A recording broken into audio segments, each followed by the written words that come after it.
Hello guys, today we are going to be talking about the war between the Hoover criminals and the rest of the East Brickton city.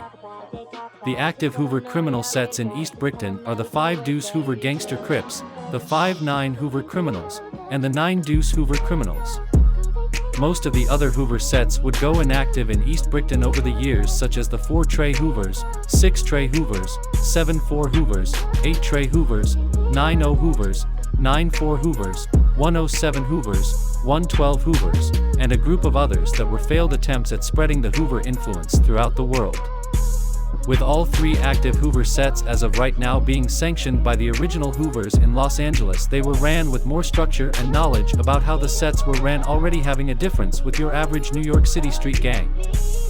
With that being said, all 3 sets have had backstories of their own and have had issues with hoods containing breakoffs from their own companions like the Grape Street Crips and the Family Bloods, who they have deadly beef with in East Brickton to this day, but would naturally be allied with in most other states.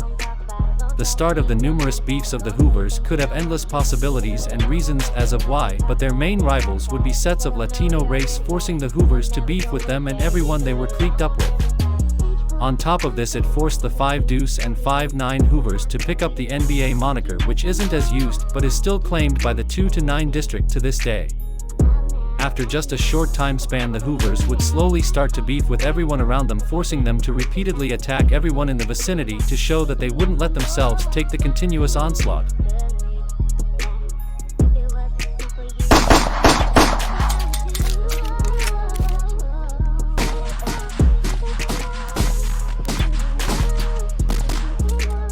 This would build tension with hoods like Maravilla, the Latin Kings, 05, HSB, BSF, FSB, 761, Spazville, and many more hoods. As the beef with these hoods went on, the Hoovers would constantly commit shootings against these other sets across the west and south side of East Brickton. One of these instances would be on a Thursday afternoon when 2 men with orange bandanas, obviously being Hoover, bounced out of a 4-door sedan, killing a 25-year-old male sitting down outside of his home, also shooting his affiliate, who would survive and not be identified.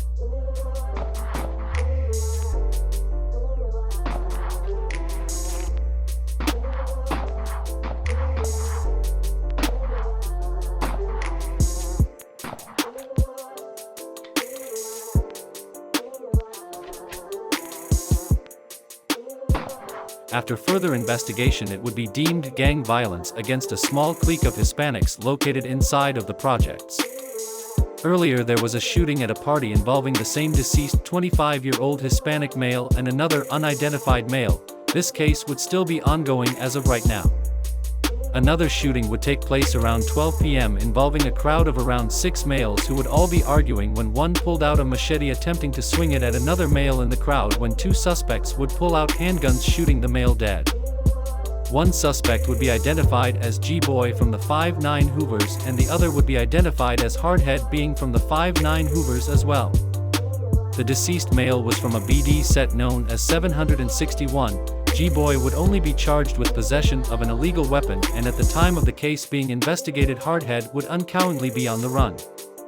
All of the madness would have most of the Hoover criminals in and out of the justice system, leading to the first death of the Hoovers. One day, at around 4:26 p.m., tragedy would strike for the Hoovers when a 15-year-old by the name of Hardhead, who was mentioned before, would tragically be gunned down by an on-duty officer during an attempted arrest, and Drake would later succumb to his injuries. Hardhead was loved by his community and had a very bright personality. Sadly, he was consumed by gang violence and was a part of the 5-9 Hoovers by the age of only 13 years old. By this time, the 2-9 district would already be established, and the 9 Deuce Hoovers would have found their way to the Midwest section, even having minor static with some 5-9 members.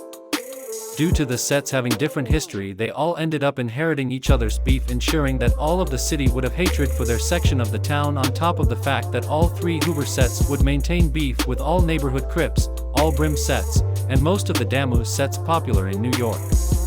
The beef with the 1400 Family Bloods would be an unexpected one, as the Hoovers would usually get along with Family Blood hoods, but nonetheless the beef would still pick up as many fights, shootings, and internet dissing would occur, and it would later cost the life of a teen.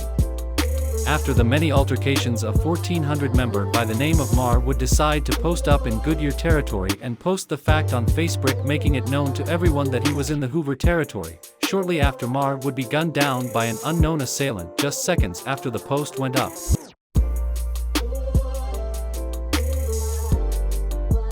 It was highly believed that the Hoovers were behind this, but there would never be any rock-hard evidence except for members taunting him and giving out extra detail of his death.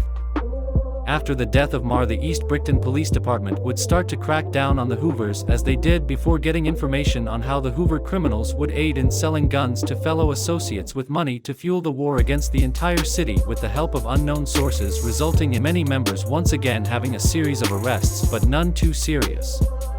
The hatred for the Hoover Groovers would become a culture of sorts to East Brickton gangs, either inheriting beef or, according to an actual Hoover member, they would just follow the wave. But the Hoovers would continue to hold their own against everyone else, even gaining familiar allies like the 9 Trey Gangster Bloods and the 1500 Grape Street Crips, who both share the same enemies as the Hoover criminals. At the same time of the Hoovers facing the wrath of gang members, police, and civilians, the Hoovers would even start having more internal wars, which would cost the lives of 2 Nine Deuce Hoover members such as Dante Glover and Angelo Carter. The deaths would be unsolved and claimed by multiple hoods that the Hoovers beef with, but members from all 3 Hoover sets would claim that both deaths were related to structural issues, and there were other members pushed out of the turf for being involved with the same reason the 2 got killed. This will be the end of part 1 of this series. I hope you guys enjoyed. Stay tuned.